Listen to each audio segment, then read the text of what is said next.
శాంతి. నమస్తే. ETV live ఆధ్యాత్మిక channel మానస కార్యక్రమం ప్రేక్షకులకి స్వాగతం, సుస్వాగతం. ఆత్మకి శరీరానికి మధ్య ఉన్నటువంటి తేడాను తెలుసుకోవడం ఎంతో ముఖ్యం. ఎందుకు అంటే నేను అనేటువంటిది ఇప్పుడు ఎక్కువగా దేహానికి మనం ఆపాదించుకుంటున్నాము. నేను పలానా, నా పదవి ఇది, నా పొజిషన్ ఇది, నా చదువు ఇది, నా వృత్తి ఇది, నా సిరి సంపదలు ఇవి అని ఈ అసలైన నాని మర్చిపోయి అసత్యము, అశాశ్వతమైనటువంటి నా అనేటువంటివి నిజమైన నావి కింద మనం భావిస్తూ ఉన్నాము. అశాశ్వతమైన దేహము, అశాశ్వతమైన దేహ సంబంధాలు, దేహ పదార్థాలు, దేహ వస్తు వైభోగాల మధ్య కొట్టుమిట్లాడుతున్నాం కాబట్టి మనిషి ఆధ్యాత్మికతకు దూరమైపోతున్నాడు. కాబట్టి నేను కేవలం వీటిని వినియోగించుకుంటున్నాను అనేటువంటి తటస్థ భావనతో, సాక్షి భావనతో దేహాన్ని, దేహ పదార్థాలని, దేహ వస్తువులని వాడుకున్నప్పుడు వీటి మీద మనకి మోహం అనేటువంటిది ఉండదు. పంచ వికారాలను కూడా మనం జయించగలుగుతాము. కాబట్టి నేను వేరు, ఈ శరీరం వేరు. ఈ వ్యత్యాసం ఆధ్యాత్మికతలో లోతులోకి వెళ్ళడానికి మొట్టమొదటిగా కావలసినటువంటి సుందరమైన జ్ఞానం. మరి ఆత్మ ఈ శరీరంలో ఎక్కడ నివసిస్తుంది? రెండు కనుబొమ్మల మధ్య నివసిస్తుంది. అందుకే ఒక చాలా ఫేమస్ పాట ఉంది, భ్రుకుటికే బీచ్ మే చమక్తా హై అజబ్ సితారా అని. అంటే భ్రుకుటి మధ్యలో మెరిసేటువంటి ఓ అద్భుతమైన నక్షత్రమా అని దీని అర్థము. దీనినే మనం యోగాలో ఏవైతే 7 చక్రాలు అని అంటామో, కింద నుంచి మొదలుకుని మీద సహస్రార చక్రం వరకు భ్రుకుటి స్థానంలో ఆజ్ఞా చక్రం ఉంది అని మనకి యోగా, హఠయోగాలో కూడా మనకి చెప్పడం జరిగింది. అలాగే భారతదేశంలో చాలామంది స్త్రీలు, కొంతమంది పురుషులు కూడా భ్రుకుటి స్థానంలోనే తిలకాన్ని పెట్టుకుంటారు. విజయానికి గుర్తుగా విజయ తిలకాన్ని కూడా భ్రుకుటి మధ్యలోనే తీర్చిదిద్దుతారు. దేవుడు గుడికి వెళ్ళినప్పుడు బొట్టు కూడా మనం ఎక్కడ పెట్టుకుంటాము? కొంతమంది కంఠం దగ్గర పెట్టుకుంటారు, కానీ అన్నిటికన్నా ముఖ్యంగా ఎక్కడ పెట్టుకుంటారు? భ్రుకుటి స్థానంలో పెట్టుకుంటారు. అలాగే శంకరుడికి 3వ నేత్రం కూడా ఎక్కడ చూపెట్టాం మనం? 2 కనుబొమ్మల మధ్య స్థానంలో 3వ నేత్రం. దాన్నే దివ్య నేత్రం, జ్ఞాన నేత్రం, 3వ కన్ను అని చెప్పడం జరిగింది. ఆత్మ శిరస్సు భాగంలో హైపోథాలమస్, పిట్యూటరీ గ్లాండ్ మధ్యలో నివసిస్తుంది. అందుకనే ఈ మొత్తం శరీరంలో మనం ఎక్స్పీరియన్స్ చేసే ఎమోషన్స్ అన్నీ కూడా హైపోథాలమస్ అండ్ పిట్యూటరీ గ్లాండ్ నుంచి రిలీజ్ అయ్యే హార్మోన్స్ వల్లే మనం అనుభవం చేస్తాం.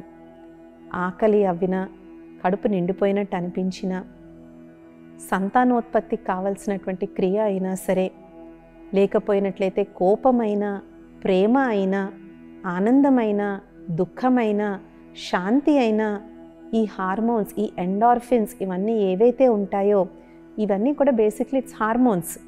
మనం ఏదైతే ఒక కోపం వచ్చినప్పుడు ఒక రకమైన హార్మోన్ ఉంటుంది, ప్రేమ వచ్చినప్పుడు ఒక రకమైన హార్మోన్ ఉంటుంది.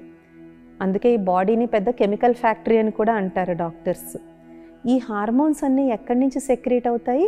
ఈ హైపోథాలమస్ అండ్ పిట్యూటరీ గ్లాండ్ నుంచి సెక్రీట్ అవుతాయి. సో వాటికి అతి సమీపంగా ఆత్మ నివసిస్తుంది. ఆత్మ వీటిని ఎలా వాడుకుంటుంది అనేది మనం చూడబోతాము. ఇదే క్లాస్లో మనం అది కూడా మనం తెలుసుకుంటాం. అసలు ఆత్మ ఎలాగ ఈ ఎమోషన్స్ని, ఈ ఫీలింగ్స్ని, ఈ భావాలని, కర్మల్ని ఎలా చేస్తుంది ఆత్మ? ఎందుకంటే ఆత్మ అయితే మనం ఒక శక్తి అనుకున్నాము, ఇంద్రియాలైతే స్థూలమైన ప్రకృతి. మరి రెండిటి మధ్య కమ్యూనికేషన్ ఎలా జరుగుతోంది? ఎలక్ట్రిసిటీ ఎలా కమ్యూనికేట్ చేస్తుంది? వేవ్స్ ఆధారంగా, ఏసీడీసీ కరెంట్. మనకు ఆ విషయం మనకి తెలుసు. అదే మ్యాగ్నెటిక్ ఎనర్జీ ఉందంటే నార్త్ పోల్, సౌత్ పోల్ దగ్గర మ్యాగ్నెటిక్ వేవ్స్ అనేటువంటివి ఉంటాయి అని మనకు తెలుసు.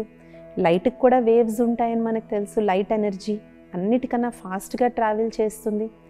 సో ఈ విధంగా ప్రతి శక్తి కమ్యూనికేట్ చేయడానికి ఒక పద్ధతి ఉంటుంది. మరి ఆత్మ అనే శక్తి ఈ శరీరంతో ఎలాగ కమ్యూనికేట్ చేస్తుంది అది కూడా మనం తెలుసుకుందాం. కానీ ఇప్పటి వరకు అయితే మనకు అర్థమైనటువంటిది ఆత్మ తల భాగంలో ఉంటుంది అని. కొంతమంది ఆత్మ గుండెలో ఉంటుంది అని అంటారు. చూడండి, ఇప్పుడు గుండె మార్పిడి ఆపరేషన్లు చేస్తూ ఉన్నారు. రీసెంట్గా విదేశాల్లో ఒక వ్యక్తికి పంది తాలూకా గుండెను కూడా అమర్చారు. పోనీ మనిషి గుండె వేరు, జంతువుల గుండెను కూడా ఇప్పుడు అమర్చడానికి రీసెర్చ్ జరుగుతుంది. అంటే వేరే వాళ్ళ ఆత్మ వచ్చేస్తుందా? కాదు కదా. ఆత్మ భృకుటి స్థానంలో 2 కనుబొమ్మల మధ్య ఉంటుంది. ధ్యానం చేసేటప్పుడు, తపస్సు చేసేటప్పుడు మనం శంకరుడి యొక్క చిత్రాన్ని ఒకసారి ముందుకు తెచ్చుకుందాం. వారు కళ్ళు మూసుకుని ఈ జ్ఞాన నేత్రం గుండా వారు తపస్సు చేస్తున్నట్టు, శివలింగాన్ని ఎదురుగుండా పెట్టుకున్నట్టు వారు తపస్సు చేస్తున్నట్టు చూపిస్తారు. అందుకనే మనం డీప్ మెడిటేషన్ ఎక్స్పీరియన్స్ ఎవరైతే చేసి ఉంటారో వాళ్ళకి తెలుస్తుంది. వాళ్ళు మెడిటేషన్లోకి వెళ్ళినప్పుడు ఈ 2 కనుబొమ్మల మధ్య ఉన్న ఈ స్థానంలో తెలియని ఒక చలనము, ఒక ఆకర్షణ, ఒక పుల్ ఏదో లాగుతున్నట్టుగా మనం ఎక్స్పీరియన్స్ చేస్తాం. ఇది ప్రాక్టికల్ ఎక్స్పీరియన్స్. ఇక్కడ ఏదో నన్ను లాగుతోంది, I'm feeling some pull here అనేటువంటి ఎక్స్పీరియన్స్ అనుభవాన్ని చాలామంది షేర్ చేస్తారు. ఈ విధంగా ఆత్మ శరీరంలో భృకుటి స్థానంలో ఉంటూ ఈ జ్ఞానేంద్రియాలు కళ్ళు, ముక్కు, చెవులు, నాలిక, స్పర్శ, ఈ 5 జ్ఞానేంద్రియాల ద్వారా చేతులు, కాళ్ళు, మాట, రీప్రొడక్టివ్ ఆర్గన్స్, ఎక్స్క్రీటరీ ఆర్గన్స్ అనేటువంటి 5 కర్మేంద్రియాల ద్వారా ఈ శరీరం అనేటువంటి కారుని నడుపుతూ ఉంటుంది. ఎప్పటి నుంచి ఎప్పటి వరకు? ఆ తల్లి గర్భంలోకి ప్రవేశించి మళ్ళీ ఆ దేహాన్ని వదిలి వెళ్ళిపోయే వరకు. అందుకే ఎవరన్నా చనిపోయినప్పుడు దీపాన్ని ఎక్కడ పెడతాం మనం? గుండె దగ్గర పెడతామా? కాళ్ళ దగ్గర పెడతామా? పాదాల దగ్గర పెడతామా? ఎక్కడ పెడతాం? శిరస్సు దగ్గర మనం పెడతాం. తల దగ్గర పెట్టి 13 రోజుల పాటు ఆ ఆత్మజ్యోతి ఆరిపోకుండా అందులో మనం నూనె పోస్తూనే ఉంటాం. ఎక్కడైతే ఆ యొక్క పార్థివ దేహాన్ని ఉంచారో అదే స్థానంలో మనం జ్యోతిని పెడతాం. ఎందుకు? ఆత్మజ్యోతి స్వరూపం కాబట్టి. ఈ విధంగా మనకి తెలుసో తెలియకో ఆత్మ భృకుటి స్థానంలోనే ఉంటుంది అనేటువంటి సదాచారాన్ని మనం పాటిస్తూనే ఉన్నాం. మరి ఆత్మ హౌ డస్ ఇట్ ఆపరేట్? ఈ శక్తి ఎలా పనిచేస్తుంది? శరీరంలో మనకి స్థూలంగా కనిపించే ఇంద్రియాలు ఉన్నట్టు ఆత్మలో కూడా 3 సూక్ష్మమైన శక్తులు ఉన్నాయి. వీటిని మనం సూక్ష్మ ఇంద్రియాలని కూడా అనొచ్చు. మొదటిది మనస్సు, రెండవది బుద్ధి, మూడవది సంస్కారము. అందుకనే మన గుండె ఎక్కడుందో చూపెట్టగలం, కానీ మనసు ఎక్కడుందో చూపెట్టగలమా? కానీ మొత్తం జీవితం అంతా మనస్సు యొక్క ఆటే. జీవితంలో సుఖ సంతోషాలకు కారణం మనస్సు. మనసును గెలిచినవాడు ప్రపంచాన్నే గెలిచాడు, మన్ జీతే జగత్ జీతే అని కూడా అంటారు. మరి ఇంత ప్రాముఖ్యత ఉన్నటువంటి మనస్సు ఎక్కడ ఉంది? ఆత్మలోని అది ఒక భాగము. అంటే ఆత్మకి ఉన్నటువంటి డిఫరెంట్ పవర్స్లో మనస్సు అనేటువంటిది కూడా ఒక శక్తి. మరి మనస్సు అనేటువంటి శక్తి ఏం చేస్తుంది? మనస్సుని చాలా సులువుగా అర్థం చేసుకోవాలంటే మనస్సును మనం ఆలోచన శక్తి అని అంటాము. ఆలోచన లేనిదే సృష్టే లేదు. థాట్ అనేటువంటిది ఒక బీజం. మన ఆలోచనలు ఏ విధంగా నడిస్తే ఆ విధమైనటువంటి జీవితం మనకి ఉంటుంది. సో ఆత్మలో ఉన్నటువంటి మొట్టమొదటి శక్తి మనస్సు అనేటువంటి ఆలోచన శక్తి. ఈ ఆలోచనలు 4 రకాలుగా మనం భాగించుకోవచ్చు. సకారాత్మకం అంటే పాజిటివ్ థాట్స్, నకారాత్మకం అంటే నెగిటివ్ థాట్స్, ఆవశ్యకం అంటే నెసెసరీ థాట్స్, వ్యర్థం అంటే వేస్ట్ థాట్స్. సకారాత్మక ఆలోచనలు అంటే పాజిటివ్ థాట్స్. దేన్ని పాజిటివ్ థాట్ అని అంటారు? కొన్ని థాట్స్ బయటికి పాజిటివ్గా అనిపించవచ్చు, కానీ వాటి వల్ల ఎదుటివాడికి హాని కలగచ్చు. ఏ సంకల్పమైతే స్వకళ్యాణము మరియు ఇతరుల కళ్యాణం కొరకు మనం చేస్తామో దాన్ని సకారాత్మకమైన ఆలోచన అని అంటారు. స్వయం కొద్దీ మనం చేసుకునేటువంటి సకారాత్మక ఆలోచనలు అయితే, పరుల గురించి కూడా మనం ఎప్పుడైతే సకారాత్మక ఆలోచనలు చేస్తామో వాటిని దివ్యమైన ఆలోచనలు అని అంటారు. కేవలం సెల్ఫ్కే మనం పాజిటివ్ థాట్స్ చేసుకుంటాం, కానీ ఎప్పుడైతే మనం ఇతరుల గురించి కూడా మనం పాజిటివ్ థింకింగ్ అనేటువంటిది మనం చేస్తామో దాన్నే డివైన్ థింకింగ్ అని అంటారు. అంటే ఉన్నతమైన ఆలోచనలు, దివ్యమైన ఆలోచనలు. వాళ్ళ సంకల్పాలు కేవలం వాళ్ళొక్కల కోసం సీమితం కావు, సమాజం గురించి, యావత్ విశ్వం గురించి కూడా వాళ్ళు ఆలోచిస్తూ ఉంటారు. మనసుకి మనం ఎంతెంతైతే పాజిటివ్ థాట్స్ని అలవాటు చేస్తామో అది అంత శక్తివంతంగా ఉంటుంది. మనసు యొక్క భోజనమే సంకల్పము. ఏ విధంగా అయితే పొట్టకి కూడా మంచి తాజా కూరగాయలు, తాజా పండ్లు, తాజా ఆహారాన్ని పెట్టినట్లయితే ఏ విధంగా అయితే ఈ శరీరం ఆరోగ్యంగా ఉంటుందో, అదేవిధంగా ఉదయం లెగిసిన దగ్గర నుంచి రాత్రి పడుకునేంత వరకు ఎంతగా మనము మన మనస్సుకి పాజిటివ్ థాట్స్ యొక్క ఆహారాన్ని పెడతామో మనసు అంత ఆనందకరంగా ఉంటుంది. ఈనాటి సమయంలో చిన్న పెద్ద వృద్ధులు అన్న తేడా లేకుండా డిప్రెషన్, సూసైడ్స్ చేసుకోవడానికి కారణం మనం మనసుకి మంచి ఆహారం పెట్టడం లేదు. శరీరాన్ని డీటాక్స్ చేసుకోవడానికి చాలా మార్గాలు ఉన్నాయి.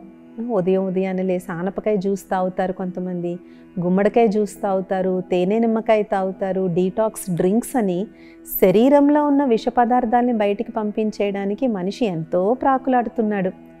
కానీ మనసులో ఉన్న విషయం బయటికి పోనంత వరకు దాని ప్రభావం శరీరం మీద పడుతూనే ఉంటుంది. కేవలం మనం తినే ఆహారమే మన అనారోగ్యానికి కారణం కాదు, మన ఆలోచనలు కూడా మన అనారోగ్యానికి కారణమే. చూడండి, ఎవరైనా గట్టిగా మాట్లాడుతుంటే ఏమంటారు? ఎందుకంటే బాబా అంత గట్టిగా అరుస్తారు, బీపీ వచ్చేయగలదు అంటారు. అది అనడానికి సరదాగా ఉన్నా అందులో చాలా సత్యము, అర్థము దాగి ఉంది. కాబట్టి సకారాత్మకమైనటువంటి ఆలోచనలు మానసిక ఆరోగ్యానికి, శారీరక ఆరోగ్యానికి కూడా చాలా ముఖ్యమైనటువంటివి. దీని తర్వాత ఉండే ఆలోచనలే నకారాత్మక, అంటే విరుద్ధమైనటువంటి ఆలోచనలు. ఈ నకారాత్మక ఆలోచనలు స్వయానికి హాని చేసేవిగా ఉంటాయి, ఇతరులకు కూడా హాని చేసేటువంటిగా ఉంటాయి. వీటికి కారణము పంచవికారాలు. ఒక కామికి ఒక స్త్రీ ఏ విధంగా కనిపిస్తుంది? కుదృష్టితోనే వాడు చూస్తాడు. ఒక క్రోధి, అసూయ, ద్వేషం కలిగినటువంటి వ్యక్తి, వాళ్ళ ఆలోచనలు ఏ విధంగా ఉంటాయి? కాబట్టి నకారాత్మకము అంటేనే వికారాల ఆధారంగా చేసినటువంటి ఆలోచనలు. మూడోవి అవసరమైన ఆలోచనలు ఆర్ నెసెసరీ థాట్స్. మన జీవితంలో దైనందిన కార్యక్రమాలు చేసుకోవడానికి మనం చేసే ఆలోచనల్ని ఆవశ్యకమైన నెసెసరీ థాట్స్ అని అంటాం. ఉదాహరణకి, నేను రేపు ఉదయం 6 లెగవాలి, పలానా ట్రైన్ ఎక్కాలి, లేదంటే పలానా బ్యాంక్ పని చేసుకోవాలి, లేదంటే నేను రేపు ఈ సబ్జెక్ట్ నేను కంప్లీట్ చేయాలి, లేదంటే రేపు పలానా ఊరికి వెళ్ళాలి.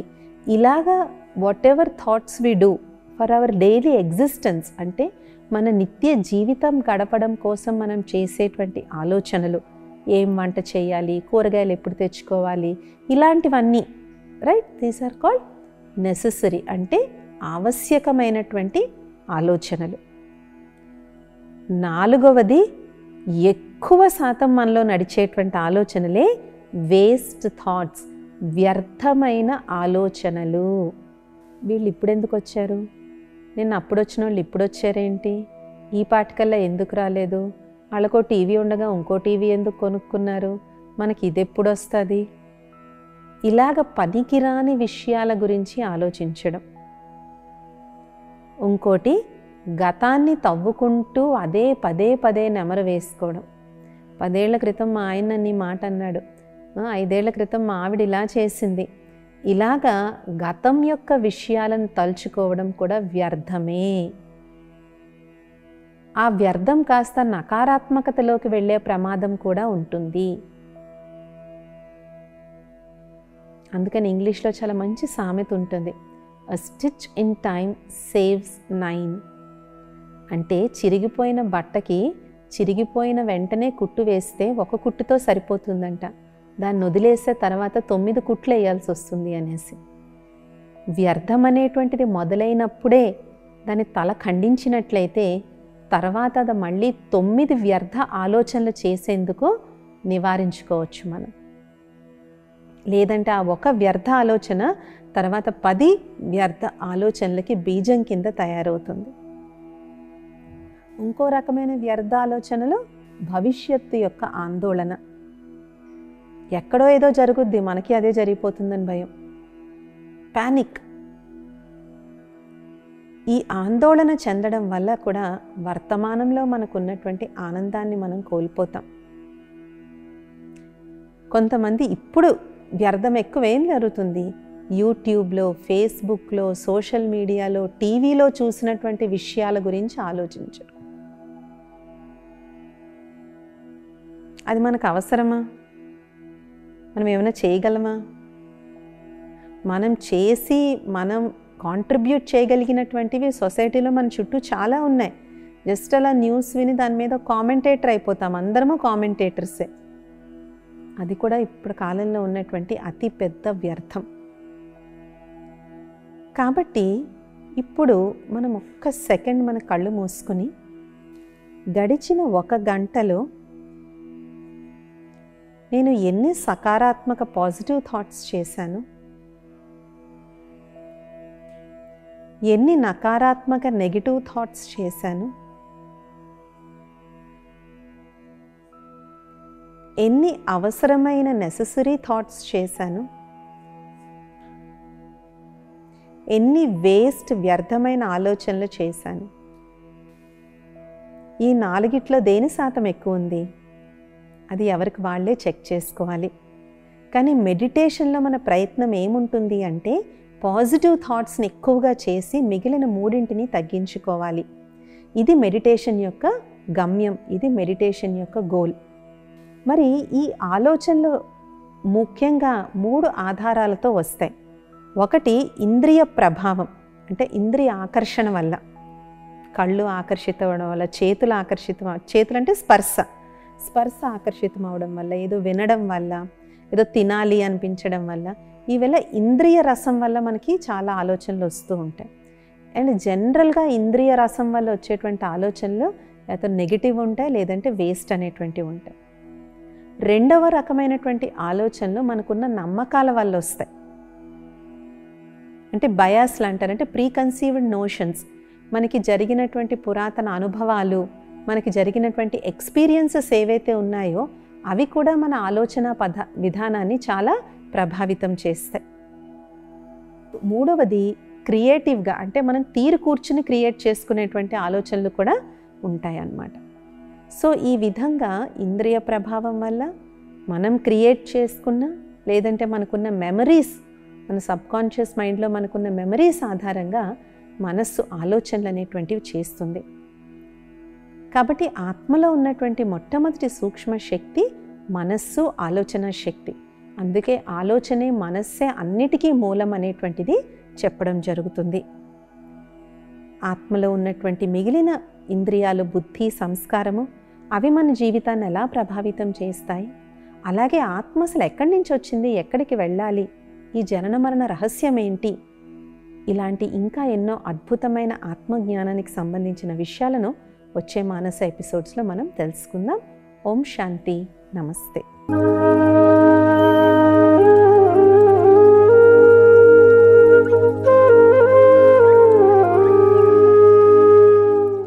ఈ కార్యక్రమాన్ని తిరిగి చూడాలనుకుంటే www.youtube.com/@ETV Life Spiritual లో చూడవచ్చు.